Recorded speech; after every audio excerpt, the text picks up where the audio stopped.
Мен саған бүгін өмірімде тұңғыш рет ешкімге айтпаған сырымды түгел ақтармақшымын. Ішімде жылдар бойы жиналып іріп-шіре бастаған бір шынайылық бар. Оны айтпасам, өзіме өзім дұшпан болып кететін сияқтымын. Ешкімге айтпаған дүниені айтып отырғаннан-ақ шошыма. Өзімді жаман сезінбе. Кейде адам бейтанысқа, алыстағы жанға бәрін айтқысы келеді. Себебі онда сенен ештеңе күтпейді, сен де одан ештеңе күтпейсің. Сөздің салмағын көтеретін сол. Қараша айының суық желі есіп тұрған. Күн бұлттанып, үйдің айналасы қарауытып тұрған кез.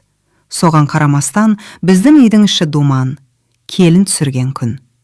Дәстүрімді жасап, шүкіршілік етіп қуанып жатқанбыз.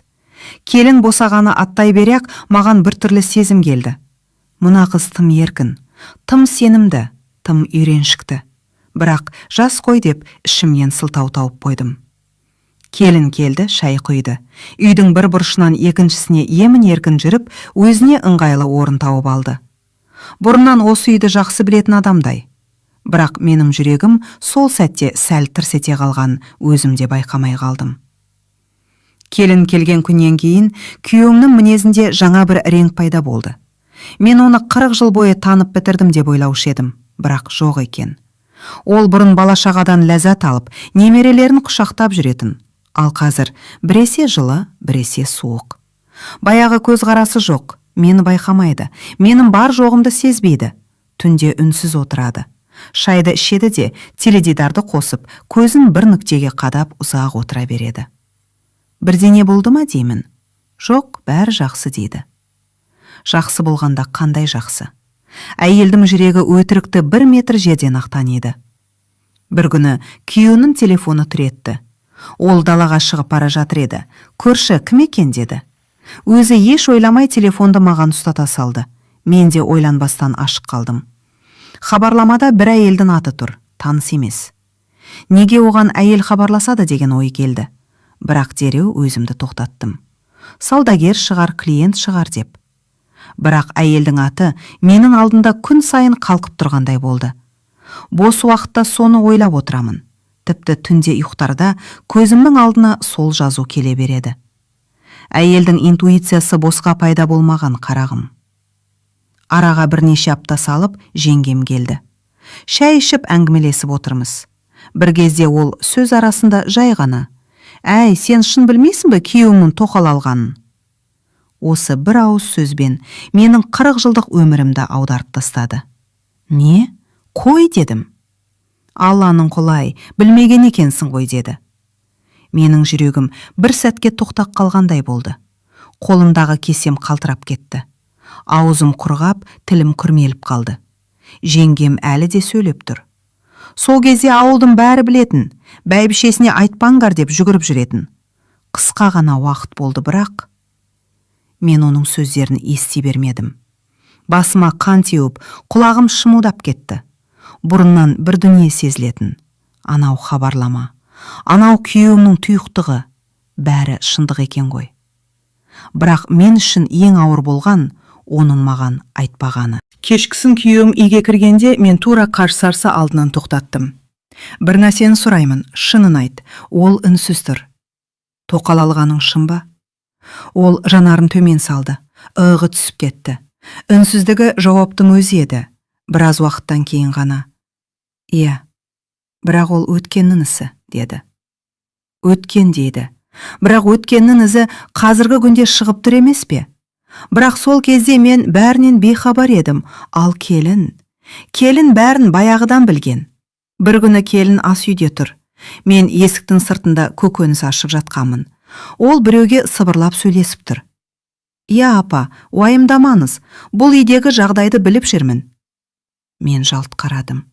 Апасы? Сосын келін тағы айтты: «Иә, сізді тоқал деп атаған кездері естіп жүрмін». Сол сөзді естігенде аяқ астынан жел соғып, денемнен жанымды жұлып кеткендей болды. Мен ас үйге кіріп бардым. Келін шошып қарады, бірақ ұялу жоқ. Бір сәт қорыққандай болды да, қайтадан бет әлпеті ештеңе болмағандай қалпына келді. Ол бәрін біліп жүрген. Тіпті күйеуімнің бұрынғы тоқалы осы келінге таныс адам. Мүмкін туыс, мүмкін көрші. Және олар мені мазақ етіп жүрген. Бәйбіше білмейді ғой деп. Сол түні көз ілмедім. Түн ортасында үйдің іші қараңғы, бәрі ұйықтап жатыр. Ал мен жастығымды құшақтап, көзімнен жас емес, жанарымнан от ағып жатқандай сезімде отырмын. Өмірімнің әр сәтін қайта қарап шықтым. Күйеуімнің мінездері, оның кейде жоғалып кететін күндері, оның кейбір сөздері, бәрі мағынаға ие болды. Мен өзімді ақмақ сезімдім. 40 жыл бойы адал болып, жанын беруге дайын жүріп, ең соңғы болып, құпияны біліп отырған мен ғана. Тағы да бір ой келді. Келін неге еркін? Неге бәрін біліп жүр? Неге мені менсінбей қарайды? Себебі ол өзіне сенімді. Ол осы үйдің құпиясын ұстап отыр. Ал мен ештеңе білмегенмін. Таңғысын далаға шықтым.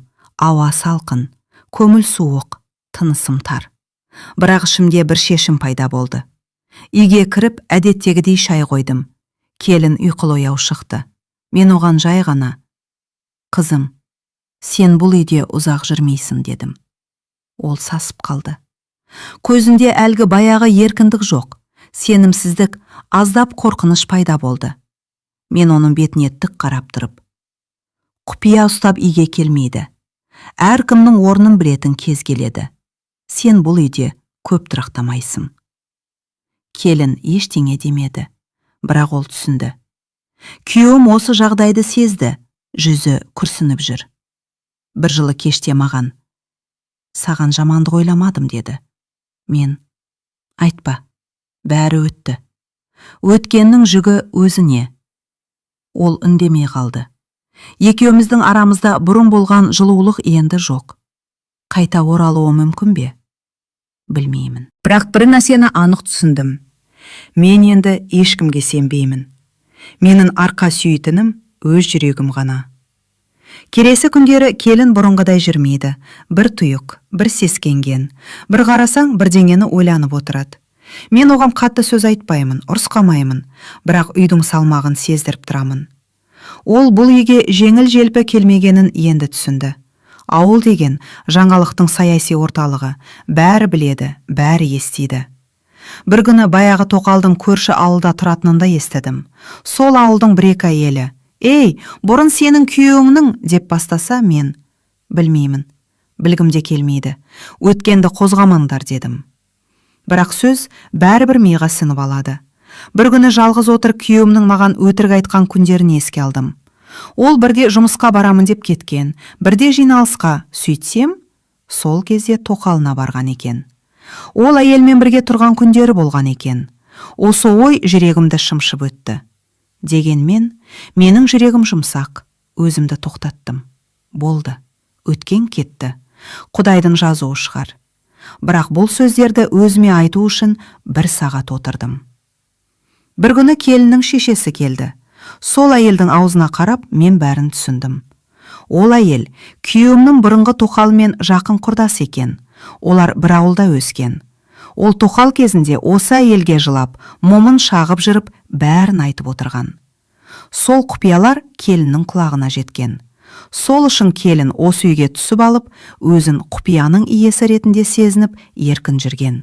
Өзін жоғары қойған, менен қорықпаған. Мен келінге соңғы рет айтты. Бұл үй құпияның үстіне салынған үй емес. Әркім өз орнын біледі. Сенің де орнымды көрсетемін. Келін басын төмен салды. Мен оның көзінен, мен бұл үйде ұзақ жүрмеймін ау деген сезімді оқыдым. Бәлкім мен қатал көрінермін. Бірақ балаң. Өмір адамды кез келген күнде сынайды. Мен бір нәрсені түсіндім. Үйдің құлағын әйел ұстамаса, үйдің ішінде біреу құпияны ұстап тұра береді. Мен оған жол бермеймін. Келін кетсе, кеткен шығар. Күйеуімнің өткен күнін кешірсем, өзім үшін кешіремін. Бірақ бір нәрсені анық білдім. Мен әлсіз емес екенмін. Мен осы үйдің тірегі екенмін. Менсіз бұл үйдің күні қараң екен.